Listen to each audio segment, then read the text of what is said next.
Hello everyone, welcome once again to Zeldacember. Let's take a step back in time. How far you going back? Way back. 1989. The Zelda franchise is really only just becoming a thing. There's no elaborate branching timeline, there's no Ocarina of Time, no A Link to the Past, and no Valiant comics. There are two games, The Legend of Zelda and Zelda 2: The Adventure of Link. And that's pretty much it. Now these games didn't exactly have in-depth storylines. They really only had the barest hint of a story, and players had to fill in the gaps with their imaginations. No character in the games had a developed personality. Link? Silent player avatar. Zelda? A princess, you rescue her, she says thanks. Ganon? Pigman bad. What did the Triforce even actually do? Aside from let you get through a door and wake up a girl. That's all it really does in the games. And all Link does in both games is wander around killing monsters and collecting items, with no real variation. It worked fine for an early video game, but for a story in a more traditional format, that would either be really short or really repetitive. Obviously, adapting The Legend of Zelda to any other medium was going to require a whole lot of creative liberties and additions. On top of that, the whole concept of video game adaptations was very new. Executives wanted to merchandise these popular franchises, but for writers, figuring out how to adapt these 8-bit games with very minimal storylines and lots of repetitious gameplay into full-fledged stories was kind of a weird concept. Look at the Super Mario Bros. Movie from a few years later to get an idea of just how much creators of more traditional media struggled with things like visuals, tone, and plot for a story-driven adaptation of this. Heck, in many ways, filmmakers and writers are still struggling with this stuff. That was the challenge faced by the creators of two new works in the Zelda franchise, both of which came out in September of '89, one in America and one in Japan. The American work was The Legend of Zelda animated cartoon, which there's a good chance you're already familiar with if you're watching this video, if only for the memes. Hey, excuse me, princess. This series made Link a sarcastic teenager with a handful of constantly repeated quirky traits and quips. Zelda was more of a warrior and active participant in the plot, and Ganon was, well, a Saturday morning cartoon villain whose evil schemes the two leads constantly foiled. It's pretty simple formulaic stuff, and definitely aimed at fairly young kids. Japan, meanwhile, got this. A 200-page manga written and illustrated by one Yuu Mishouzaki, and it was quite a bit different from what us gaijin got.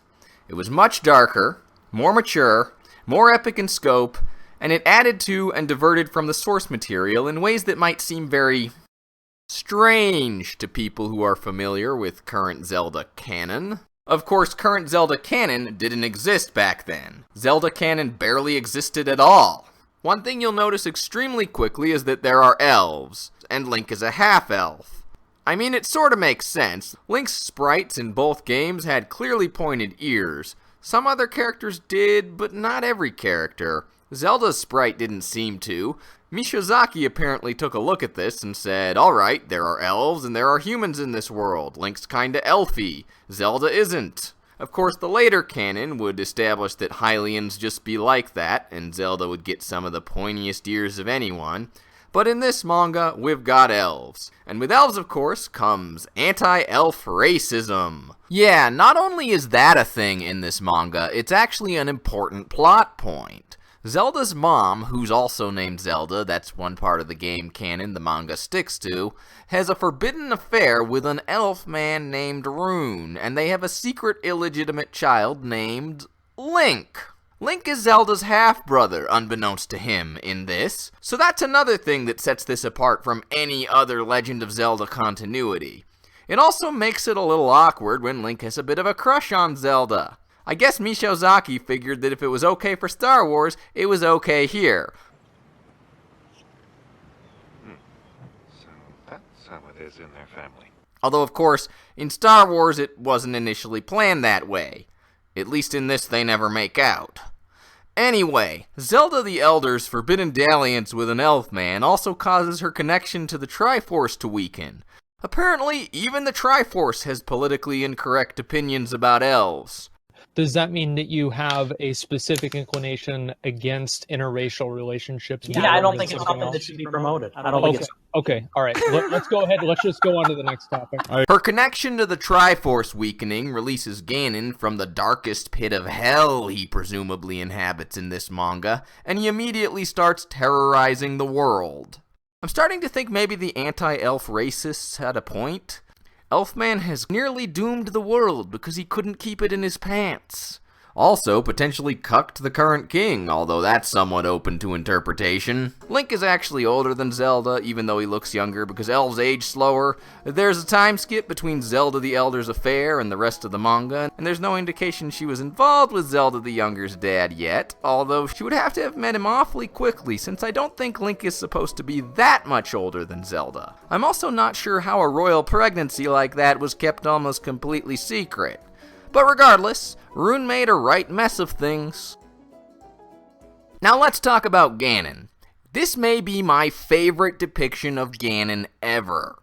It might also be the scariest depiction of Ganon ever. Mishouzaki apparently read the phrase Demon King and absolutely ran with it. Ganon in this manga is gigantic. He's a supernatural evil force, and unlike Calamity Ganon, he's intelligent, malicious, and he does not mess around. Very early in the comic, he goes right into Hyrule Castle and attacks Link and Zelda's mom. He seems to get in completely undetected despite being utterly massive. Right away you know, no place is safe. If Ganon can just appear inside Hyrule Castle, he can presumably go pretty much anywhere. And Ganon and his followers kill people. Not just implied deaths either. You see it. It's not shown in gory graphic detail, but you get a glimpse and a pretty good idea of what kind of deaths these are. Ganon in this manga eviscerates people. There's blood. That was definitely not gonna be in the Saturday morning cartoon. Excuse me, princess. Ganon isn't the kind of villain who sits back and takes a passive role until the end either. When Zelda goes looking for him, she kills one of his minions, and he immediately shows up to deal with her personally. The only reason Link actually gets a chance to get stronger to defeat Ganon is because Zelda blinds the feral hog demon with her section of the Triforce before he captures her, so he has to rely on his minions until near the end of the comic when he regrows one of his eyes in a panel that, while it's not berserk levels of gruesome, is kind of intense for something that was presumably intended for somewhat younger children. If I was really young when I read this, I imagine Ganon would probably have terrified me. As it is, I love his presence here. His demonic boar design that he's got going on is great. He's so threatening and he brings so much tension to the story. Now Zelda. Zelda isn't captured by Ganon until about a third of the way into the manga. That's quite a bit of panel time considering she's already captured when the first game begins. Not only is she sharing pages with Link during that time, but she's pretty much the main character. The central focus is more on her than Link. She's the one actively trying to stop Ganon. Link himself just falls in with her and is along for the ride. Now this manga has to share credit as the first time Princess Zelda had a more proactive role in the Zelda franchise, with the American cartoon that came out at the same time. But it hits a lot harder here. Part of that is because Zelda is younger and Ganon is so much more powerful and evil than in the cartoon. But also for Zelda, this is personal. Not only is Ganon threatening her kingdom, he killed her mom. Spoiler for the first 8 pages of the comic. Zelda's connection and relationship with Ganon is so intense and personal, it's kind of a bummer when she gets sidelined to make room for Link. Link has an arc, he's a coward and he learns to be brave. It's not terrible, but it's very basic. Zelda just makes a better protagonist in this. After she gets captured, the story, while again not terrible, gets noticeably weaker. I think Mishouzaki realized this too, because in the sequel manga, this version of Zelda also gets a starring role, despite not being in the second game at all. But I'll get to that towards the end of the video. Link, I've pretty much already covered. He's not that deep a character. One odd thing about him in this is that he never wears his iconic green tunic or hat. He wears a pair of overalls instead. Maybe I should talk a little bit about this manga's visual design. The spirit of the 80s and early 90s is incredibly strong with this one. Besides Link's overalls, we've got Impa's perm and many characters' outfits. I mean, look at what Zelda is wearing. Boy shorts, a jacket with a popped collar and pointed shoulder pads, and a black t-shirt. That's seriously just a t-shirt. Mishouzaki's manga also features a couple of the most ridiculous sword designs I have ever seen in anything. Someone please send these to Shadiversity and get him to take a look at these things, because oh my gosh, at least the style is very distinctive looking. Of course, Ganon I've already talked about. He's a lot hairier than in many depictions of him, and he has some really evil-looking eyes that are given a lot of focus, and a lot of him is only shown indistinctly, covered in shadows or blurred. It helps make him look more otherworldly and supernatural. The art is mostly very nicely done, although these panels of captive Zelda bound in a cruciform position, as is a mandate of anime and manga, look really off. For some reason, whenever he drew her in this position, Mishouzaki made Zelda's legs like 3 times longer than the rest of her. Not gonna lie, it looks pretty bad. Of course, besides the changes I've already talked about, this manga had some other additions to the story of the original game. One big example is the additions to the scene where the old man gives Link his sword. Instead of just going into a cave and getting it, in the manga, the old man has 2 grandkids named Gray and Pell, who Link saves from a minion of Ganon, and the sword the man gives Link is a magic sword that used to belong to Link's dad, Rune. I think that scene actually works pretty well, although Link later tosses this sword aside to replace it with a more powerful magic sword he found in some rocks, which is definitely one of the weirder and more anticlimactic scenes in the manga. We don't even get to see him find the sword, he just tells us that he found it. Link also has a sexy elf aunt named Kana, who just shows up about 3/4 of the way through the story and starts helping him. Of course, pretty much none of these elements carried over to anything else related to the Zelda franchise. The greatest legacy of this manga might actually be Zelda's hair, because I'm pretty certain this is the first time in the Zelda franchise that the princess was ever depicted as blonde. By now, Zelda has been blonde in the majority of her incarnations, including pretty much all of her biggest roles. But in depictions of her up to this point, she always had red or brown hair. At the time, this probably seemed like nothing more to readers than another weird design change, like Link's overalls. Did Mishouzaki's design have an influence on this future trend, or was Nintendo already leaning in that direction, and maybe Mishouzaki was tipped off to it? Or maybe it's all just a giant coincidence. We may never know. This particular continuity doesn't end with Link's fight with Ganon. The Mishouzaki manga also got a sequel based on the adventure of Link. It starts out mostly following the story of the second game, but with a few major differences. Like I said before, Princess Zelda, now looking significantly aged up, accompanies Link to the North Palace.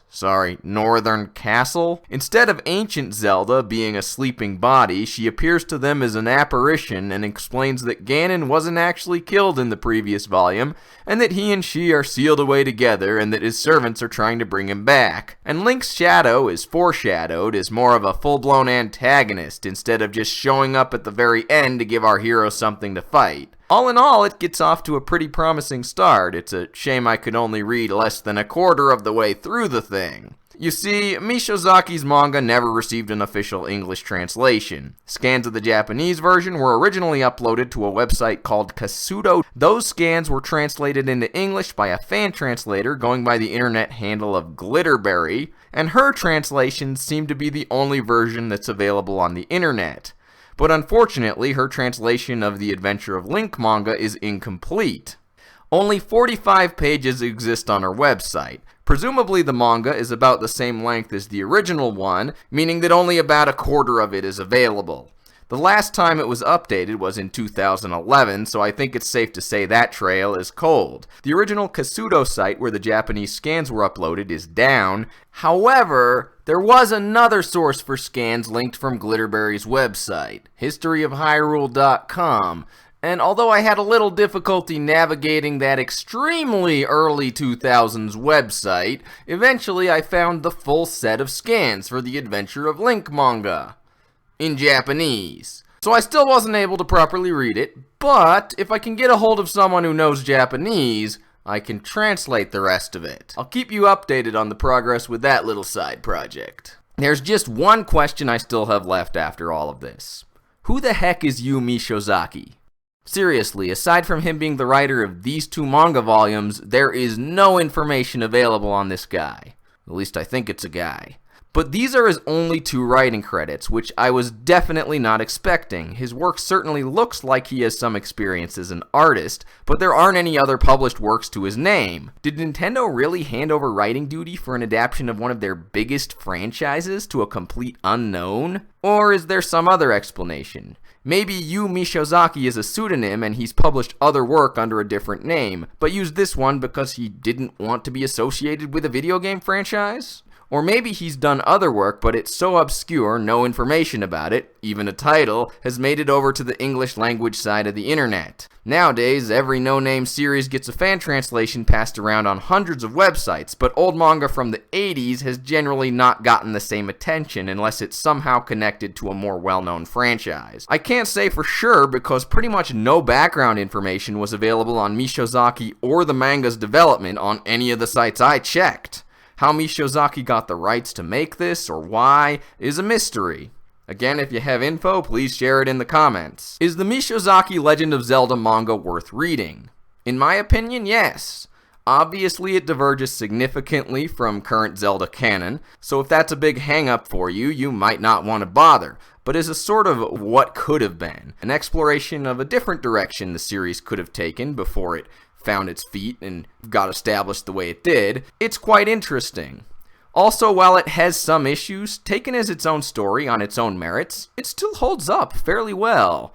When you compare it to most video game adaptations of the time, the writing is significantly better. As far as fantasy stories in general go, it's certainly not doing anything revolutionary, but it has enough quirks to the world, decent bits of characterization, and tension throughout the story to be solidly entertaining. If you're interested, you can read the whole thing online, link in the description below as always. I hope everyone enjoyed this and found it interesting. If you liked the video, give us a like, and if you want to know when a new video is uploaded, click subscribe and the bell icon for notifications. You might also want to double check that you're subscribed and the notifications are turned on. Thanks everyone, hope you had or are having a wonderful winter holiday of your choice. Christmas, Hanukkah, John Allen Muhammad's birthday, and have a happy new year.